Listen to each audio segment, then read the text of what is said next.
Okay, it's a 1997 Avalon, and you can see the problem that I have. Hold the camera still. So, what I found out was with the 97, it's a split year.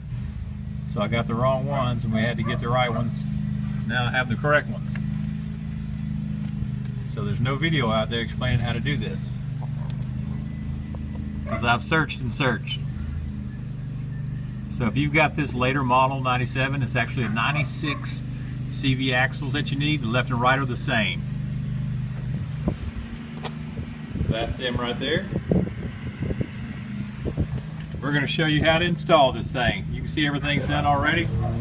All we got to do is take out some screws and we're done. Dude, I can't believe we're on YouTube. Step-by-step process for you right here. So now you can figure out how to do it on your own.